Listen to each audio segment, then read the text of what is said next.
Assalamualaikum, Bu. Waalaikumsalam, silakan masuk, Nak.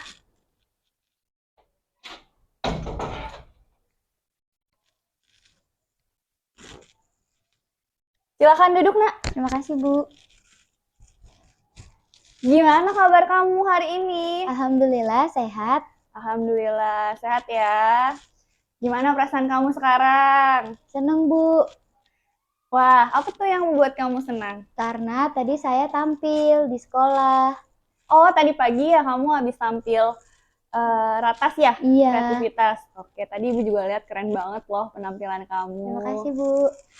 Oh ya, baik. Hari ini adalah sesi konseling kita yang kedua. Iya. Ya, melanjutkan sesi konseling kita yang pertama, Ibu sedikit review dulu permasalahan kamu, yaitu mengenai perilaku kamu yang tidak belajar.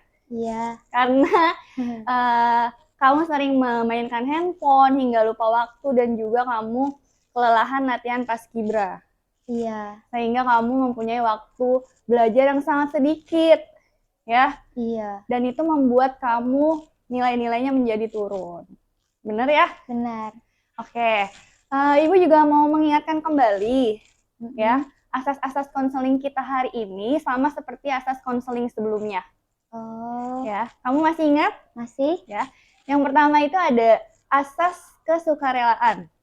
Di mana kamu datang ke ruang BK ini atas dasar keinginan sendiri, ya. Kamu ingin menceritakan masalah kamu, itu bukan karena paksaan dari siapapun.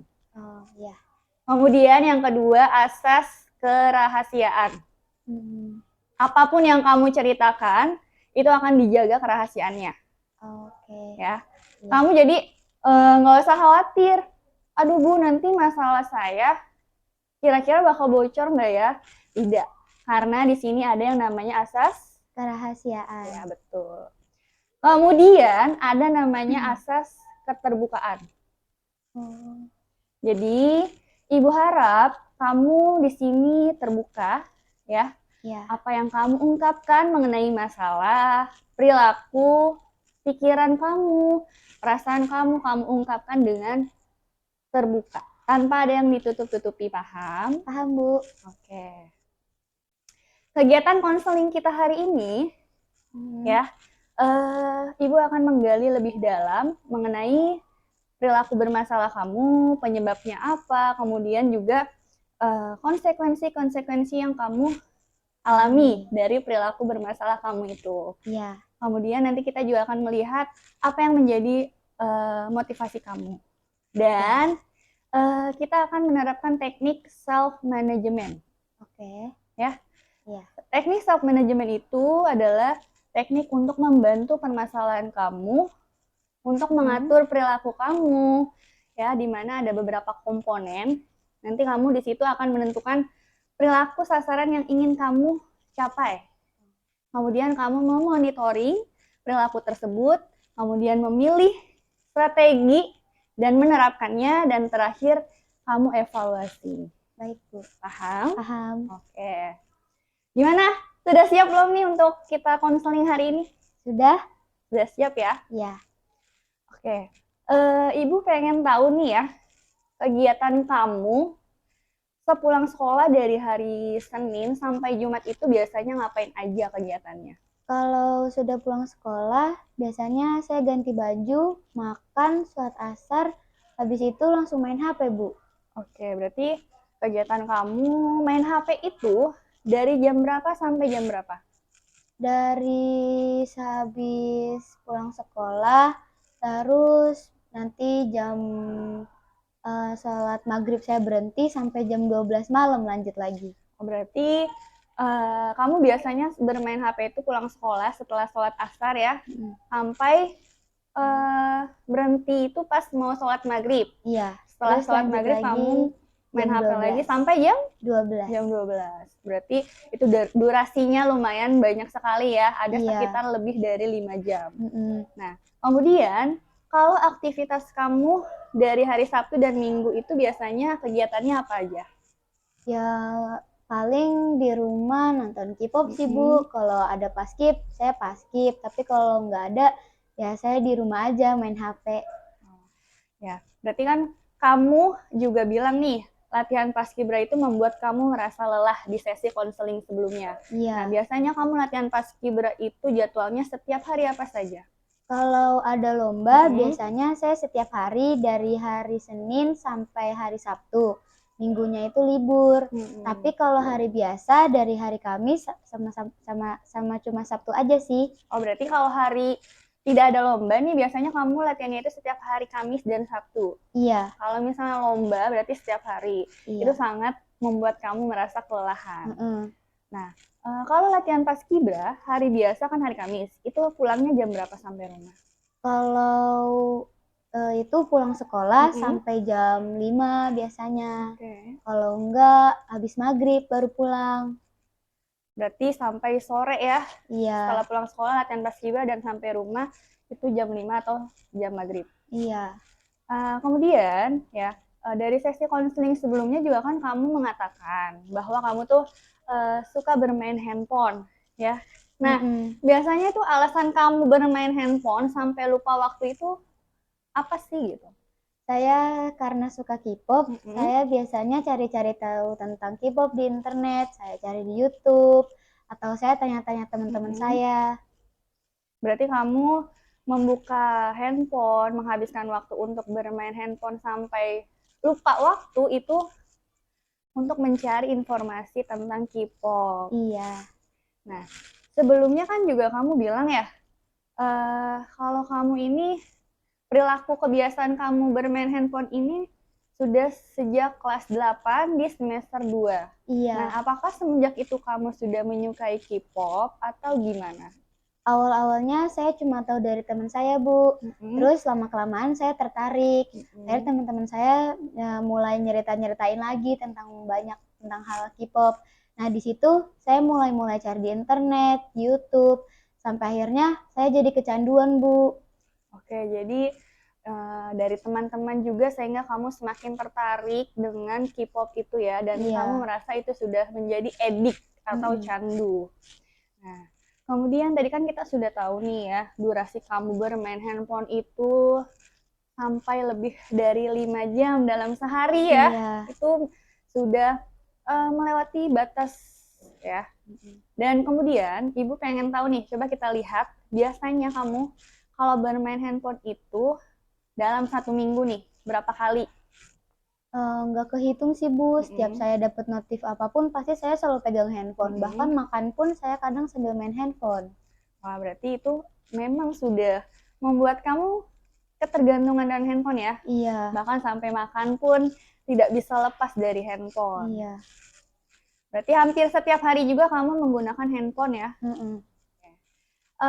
Kemudian sekarang kita lihat mengenai perilaku belajar kamu nih ya. Hmm. Coba kamu uh, ceritakan waktu belajar kamu itu biasanya berapa lama durasinya kalau tidak bermain handphone. Kalau nggak main handphone, Mm-mm. saya bisa ngabisin waktu 1 jam. Mm. Cuman kalau saya main handphone, saya cuma bisa belajar sampai 10 atau 20 menit aja. Wah, berarti itu jauh sekali ya perbandingan waktunya. Iya. Dan menurut kamu kira-kira kalau kamu bermain handphone nih, kan waktu belajar kamu berkurang menjadi 10 menit atau 20 menit. Kira-kira itu efektif gak sih untuk kamu belajar? Enggak, Bu, karena saya jadi kelewatan PR yang lain juga karena Mm-mm. terlalu sering pengen buru-buru main handphone. Berarti bahkan sampai kamu juga uh, tidak mengerjakan PR ya? Iya. Oke. Nah, itu berarti sudah membuat dampak yang sangat merugikan juga buat kamu ya. Iya, Bu. Oke. Nah, berarti kan kita tadi sudah melihat durasi kamu dalam belajar ya, ketika bermain handphone dan tidak. Nah, sekarang kita lihat lagi ya. Biasanya kamu kalau misalnya kan sekarang kamu sudah edik dengan HP Iya. ya. Coba kamu ceritakan dalam 1 minggu ini biasanya kamu kalau misalnya belajar berapa kali? Kan kamu sekarang udah kebiasaan bermain handphone tuh. Ya paling kalau saya mau ngerjain, saya bakal ngerjain. Itu pun kehitung jari aja sih, Bu. Kayak 1 atau 2 kali aja biasanya. Wah, berarti dalam seminggu hanya sekali aja belajarnya, dan itu pun waktunya cuma 10 menit ya. Iya. Dan menurut kamu itu sudah sangat tidak efektif sekali untuk belajar, dan jadi tidak masuk apa yang kamu pelajari. Oke. Nah, menurut kamu ya, tadi kan kamu bermain handphone sampai jam 12 malam. Nah, Ibu pengen tahu nih, kamu kan tadi belajarnya cuma 10 menit. Itu jam berapa kamu belajarnya biasanya? Jam 9 malam sih, Bu, saya. Kalau enggak jam 10-an gitu. Berarti belajarnya tuh jadi malam hari ya? Iya. Oke, jadi menurut kamu kalau misalnya belajar di malam hari dengan waktu yang singkat, apa sih yang kamu rasakan dan kamu alami dampaknya gitu? Saya kadang jadi bangunnya kesiangan atau enggak karena udah terlalu malam PR-nya jadi nggak selesai gitu, Bu. Oke, berarti kamu jadi bangun kesiangan dan PR juga menjadi tidak selesai. Oke, nah biasanya perilaku kamu nggak belajar ini kamu lakukan pada situasi tertentu aja atau gimana? Situasi tertentu aja sih, Bu. Kalau saya mau belajar, kalau saya lagi fokus, pasti saya kerjain. Tapi kalau saya nggak mau ngerjain tugas, nggak akan saya kerjain. Oke, berarti memang ada situasi kamu kalau lagi nggak mau belajar, ya udah nggak mau belajar gitu. Iya. Karena memang kamu sudah edik dengan handphone untuk menonton K-pop ya. Oke, itu sangat disayangkan sekali ya. Apalagi kamu sekarang sudah kelas 9. Nah, kalau misalnya kamu nih belajar malam-malam, ya kan? Apa sih yang membuat kamu tuh termotivasi untuk belajarnya pada malam hari? Saya sih mikirnya bisa dikerjain besok sih, Bu. Terus juga bagi saya tuh ngapain, saya juga males ngerjainnya karena itu bukan mata pelajaran yang saya suka. Oke, berarti memang ada faktor lain ya selain HP, karena memang kamu tadi ada rasa malas juga dan juga ada beberapa mata pelajaran yang memang kamu tidak sukai. Nah, selain itu ya, menurut kamu ada lagi nggak sih, kan kamu nih tidak belajar karena tergoda untuk nonton K-pop di HP, ya kan? Kira-kira ada faktor lain nggak sih yang membuat kamu tuh jadi tidak belajar? Nggak ada, Bu. Paling ya cuma itu aja. Saya pengen nonton K-pop, cari-cari tahu tentang K-pop, tentang idol saya, itu aja, Bu. Jadi memang karena lebih banyaknya karena kamu untuk menonton K-pop, mencari idol ya. Apa sih istilahnya tuh kalau penggemar K-pop? Biasanya sih kalau itu kayak K-popers atau dibilangnya kayak nyari bias gitu, Bu. Oh, berarti kamu sudah jadi K-popers edik banget nih sampai mengganggu perilaku belajar kamu. Kemudian ya, ada nggak sih orang lain yang membuat kamu tuh menjadi tidak belajar? Nggak ada kok, Bu. Nggak ada ya? Iya. Jadi karena memang Dari diri saya sendiri dari diri aja kamu sih. sendiri aja. Baik. Nah, kemudian perilaku kamu yang tadi ya tidak belajar, tidak mengerjakan PR, bahkan belajarnya di malam hari, kira-kira kan tadi akibatnya sudah kamu sebutin ya. Iya. Kamu jadi bangun kesiangan, kemudian jadi telat. Nah, terus di sekolah, di kelas, apalagi sih dampak yang kamu rasakan dari perilakumu tersebut? Nilai saya turun, saya jadi sering ngantuk di kelas, tidur saat jam pelajaran. Saya nggak fokus dan nggak ngerti apa yang dijelasin guru. Itu. Oke, jadi kamu merasa itu semua akibat dari perilaku kamu yang belajar di malam hari ya? Iya. Dan juga kamu menjadi tidak fokus ketika di kelas ya, belajarnya, dan jadi tidak kurang memahami apa yang disampaikan oleh guru. Nah, dari akibat tersebut ya, coba kamu ceritakan apa sih perasaan kamu dari akibat yang sudah kamu alami itu? Saya sedih sih, Bu, karena akibat itu ranking saya yang harusnya awalnya tinggi, tiba-tiba turun drastis banget, Bu. Nah, itu yang bikin saya kecewa sama diri saya sendiri. Oke, jadi kamu merasa sedih dan juga kecewa terhadap diri kamu, ya. Apalagi tadi berpengaruh juga ke ranking ya, yang Iya. tadinya kamu ranking berapa? Ranking 1, Bu. Turun menjadi ranking, Jadi turun banget ke 20. jadi tidak masuk ke 10 besar ya. Iya. Oke, itu sangat disayangkan banget, sangat anjlok banget turunnya. Oke. Kemudian, terus ada nggak sih respon dari orang-orang tertentu terkait perilakumu yang sekarang nih, yang tidak belajar, tidak mengerjakan PR? Ada terutama dari orang tua saya. Mereka bilang saya terlalu memikirkan diri saya sendiri dan saya nggak pernah mikirin nilai saya ke depannya gimana. Terus mama saya bilang juga kalau saya terlalu sering memegang handphone. Itu yang bikin saya jadi nilainya turun, ranking saya jadi jelek. Itu, Bu. Berarti orang tua kamu juga sudah melihat ya mengenai perilakumu dan juga sudah memberi nasihat kepada kamu ya. Iya.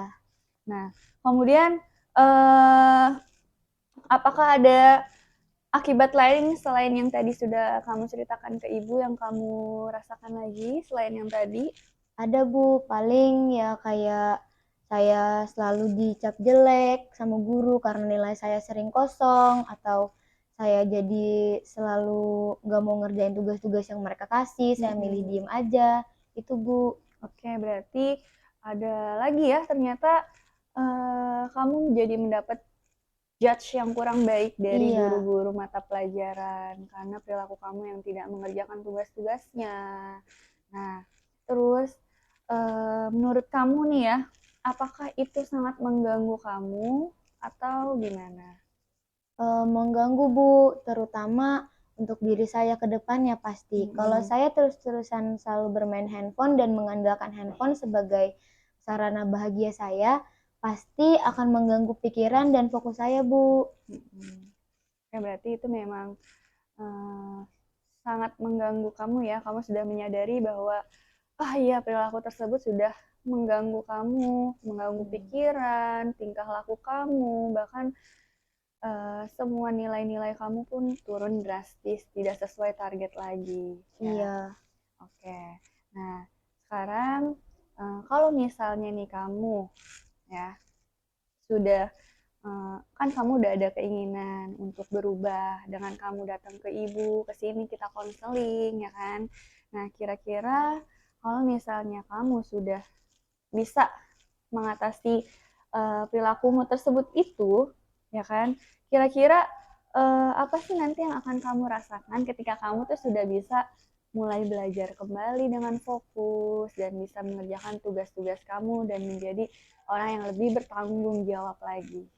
Perasaan saya pasti senang, apalagi kalau saya tiba-tiba dipuji sama teman. Itu sih, Bu, yang bikin saya ngerasa senang pasti. Oke, berarti kamu memang akan merasa senang kembali ya ketika Iya. misalnya nanti kamu bisa Dapat nilai mencapai bagus. tujuan kamu itu lagi. Iya. Apalagi kamu juga ingin mendapatkan pujian lagi dari teman-teman. Kalau sekarang kan kamu tadi ya dapat judge dari guru-guru yang kurang baik. Kamu ingin mengubah image lagi ya ke guru-guru dan juga kepada teman-teman. Oke. Nah, kemudian kalau misalnya kamu sudah bisa belajar lagi dengan lebih giat, kira-kira kamu pengen memberi penghargaan ke diri kamu itu berupa apa? Saya bakal beli alat-alat tulis baru supaya saya lebih semangat belajar. Saya beli barang yang sempat saya inginkan, gitu, Bu. Oke, berarti kamu memang pengen ngasih reward juga nih ke diri sendiri kalau misalnya kamu sudah bisa mengatasi perilaku kamu itu lagi, ingin beli alat-alat belajar lagi supaya termotivasi supaya lebih baik lagi dalam belajar. Iya. Nah, oke. Kemudian ada nggak sih suatu penguatan yang kamu inginkan supaya kamu tuh bisa lebih giat lagi dalam belajar? Mau, Bu, dari mama dan papa saya sih. Karena saya butuh support juga dari mereka supaya saya lebih rajin belajar. Setiap saya berangkat selalu mendapatkan kata semangat belajar atau rajin sekolah. Oke, berarti kamu menginginkan support sistem dari orang tua kamu ya, berupa motivasi dan juga berupa kata-kata yang bisa membuat kamu kembali bersemangat lagi dari mama dan papa. Nah, kemudian menurut kamu, kan kamu ingin belajar lebih giat lagi dengan mengurangi bermain handphone. Iya. Ya. Dan gimana sih kamu supaya bisa terdorong untuk dapat berubah agar bisa lebih giat lagi dalam belajar? Saya sih dari teman-teman saya, Bu. Saya ngelihat mereka dapat nilai bagus, mereka bisa fokus dalam pelajaran, dan mata pelajaran apapun mereka selalu dapat nilai yang gede. Itu yang bikin saya terdorong supaya saya berubah menjadi pribadi saya yang dulu. Oke, berarti itu kamu melihat dari faktor lingkungan ya, lingkungan Iya. sekitar kamu, yaitu teman-teman. Ketika teman-teman mendapatkan nilai bagus, kamu juga termotivasi jadi ingin kembali seperti kamu yang dulu gitu ya, Nak. Iya. Ya. Oke. Nah, oke. Kira-kira ada lagi nggak sih dorongan atau motivasi lainnya selain dari teman-teman? Dari ibu saya sih, Dari ibu. soalnya saya kan deket sama ibu saya, jadi saya selalu ceritain tentang masalah di sekolah. Nah, kalau misalnya itu saya memang benar-benar butuh dari ibu saya, Bu, dukungan apapun itu, yang penting saya bisa kembali semangat sekolah. Oke, berarti memang kamu inginnya perhatian yang lebih juga dari ibu kamu, dan juga ingin support yang lebih dari ibu kamu ya, supaya kamu lebih semakin semangat dan giat lagi dalam belajar. Iya. Oke, baik. Berarti kesimpulannya ya, dari yang sudah kita bahas tadi, bahwasannya memang perilaku kamu yang tidak belajar itu memang disebabkan karena dari seringnya kebiasaan kamu bermain handphone. Iya. Ya, tadi kan sudah kita sama-sama ketahui ya, durasi kamu bermain handphone dalam sehari bisa lebih dari 5 jam. Iya. Ya, bahkan sampai jam 12 malam itu udah mengganggu pola tidur kamu juga ya. Dan akibat-akibat lainnya juga banyak sekali yang kamu rasakan, seperti kamu menjadi bangun kesiangan, mengantuk di kelas, kemudian tidak fokus dalam belajar, dan membuat kamu tuh tidak memahami apa yang disampaikan oleh guru materinya. Dan juga nilai-nilai menjadi turun drastis.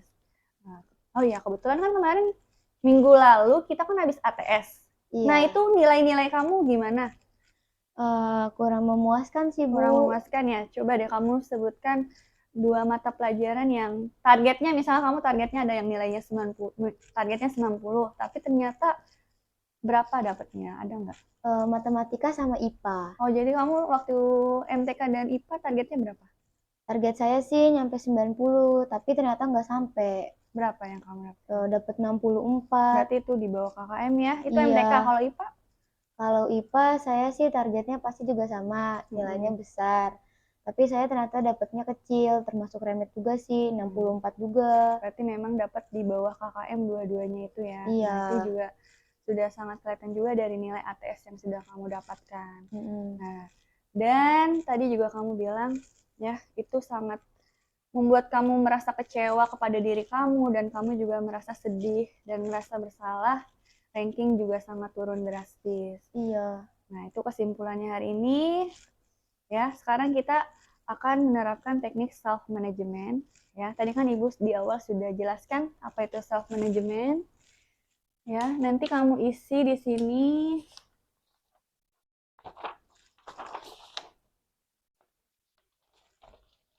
Ya, ini ada format perencanaan self management. Ya, nanti ada di sini ada perilaku sasaran yang ingin kamu capai, waktu, mulai pelaksanaannya, jamnya, hari, tanggalnya, kemudian hambatan apa yang kamu alami, kemudian bagaimana cara kamu mengatasinya, dan yang menjadi motivasi kamu itu apa. Dan reward apa yang kamu inginkan ketika kamu sudah mencapai ini semua, dan kira-kira punishment apa atau hukuman apa yang akan kamu berikan ke diri kamu ketika kamu belum bisa menjalankan apa yang sudah kita menjadi kesepakatan di sini. Paham? Oke, Ya, paham. sekarang kita sepakati dulu. Di sini, perilaku sasaran yang kamu ingin capai, Apa ya? disebutkan dulu ya. Pulpennya, sebutin dulu. Saya mau rajin belajar dan belajar lebih giat lagi. Oke, berarti ditulis. Sudah, kemudian di sini waktu pelaksanaan perilaku sasarannya, kapan?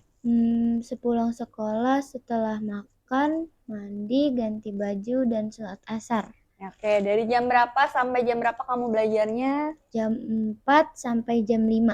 Oke, berarti 1 jam ya.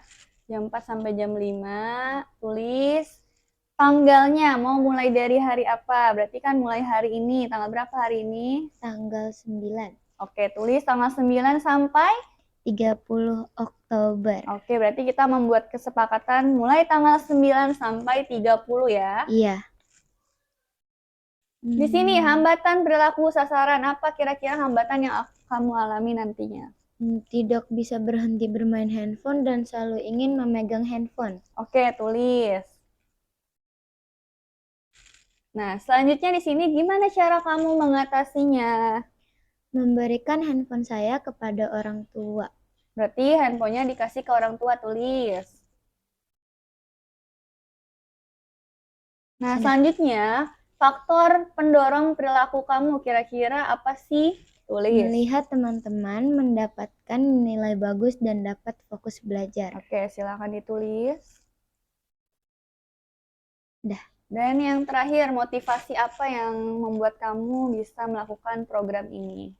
Menjadi pribadi yang baik, merajin belajar, dan membanggakan kedua orang tua. Oke, silakan ditulis. Nah, sudah? Kalau sudah, di sini ada reward ya. Reward atau hadiah apa yang akan kamu berikan ke diri kamu ketika kamu sudah bisa mencapai perilaku tersebut?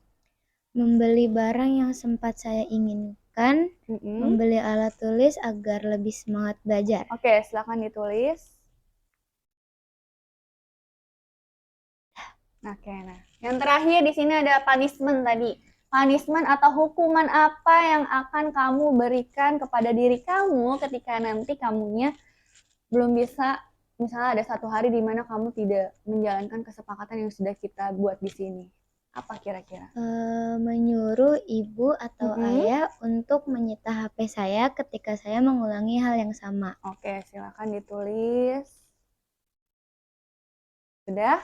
Berarti ya tadi punishment-nya HP-nya disita atau kamu kasih ke orang tua selama berapa lama? 1 bulan. Oke. Ya, sekarang kamu baca dulu dari atas sampai akhir. Perilaku sasaran saya, rajin belajar dan belajar lebih giat. Waktu pelaksanaan belajar saya jam 4 sampai jam 5 setelah pulang sekolah. Hambatan perilaku saya, tidak bisa berhenti bermain handphone dan selalu ingin memegang handphone. Cara saya mengatasi situasi tersebut, memberikan handphone saya kepada orang tua. Faktor pendorong perilaku saya supaya menjadi pribadi yang lebih baik, melihat teman mendapatkan nilai bagus dan dapat fokus belajar.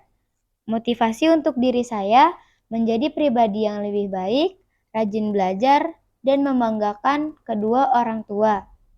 Hadiah yang akan saya berikan kepada diri saya, membeli barang yang sempat saya inginkan, membeli alat tulis agar saya semangat belajar.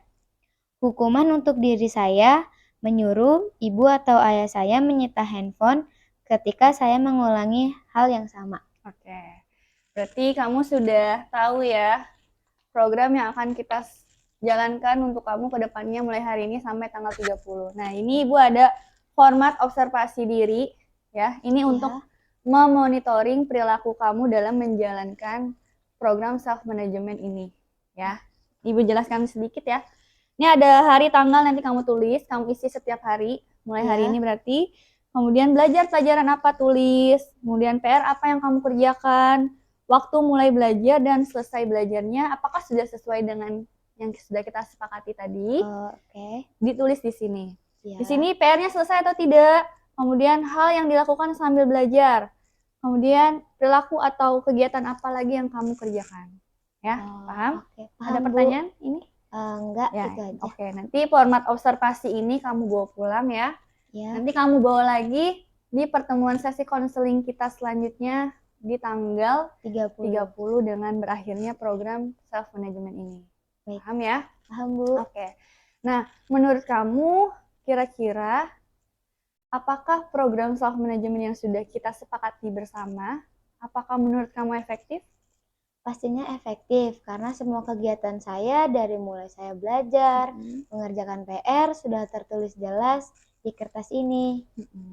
Oke, jadi menurut kamu ini sangat efektif ya, karena semua jadwal belajar dan kegiatan-kegiatan belajar kamu sudah kamu sepakati di sini. Iya. Ya. Kemudian ya, semua keberhasilan program ini tergantung diri kamu nak, ya, bukan dari ibu, karena ibu di sini hanya sebagai fasilitator kamu dan motivator kamu, ya, supaya kamu terdorong untuk bisa mencapai perilaku lebih giat belajar lagi dengan mengurangi kebiasaan bermain handphone. Ya, menurut kamu kira-kira akan seberapa berhasil program ini untuk diri kamu? Pastinya 100% sih. Pasti saya akan mendapatkan nilai saya yang bagus kembali, ranking saya yang tinggi, dan saya pasti bakal mulai berhenti bermain handphone secara berlebihan. Oke, berarti kamu udah sangat yakin banget. Ibu harap kamu benar-benar komitmen ya dengan diri kamu untuk menerapkan program self management ini supaya kamu lebih giat lagi dalam belajar ke depannya. Tidak hanya untuk 1 bulan ini, tapi berkelanjutan untuk seterusnya untuk hidup kamu. Iya. Oke. Baik, mungkin konseling kita hari ini cukup sampai di sini. Nanti kita bertemu lagi di tanggal 30 untuk mengevaluasi dari program yang sudah kamu jalankan nantinya. Ya. Ibu akhiri, wassalamualaikum warahmatullahi wabarakatuh. Ininya kamu bawa pulang ya? Iya. Terima kasih, Ibu. Ya, sama-sama. Hati-hati.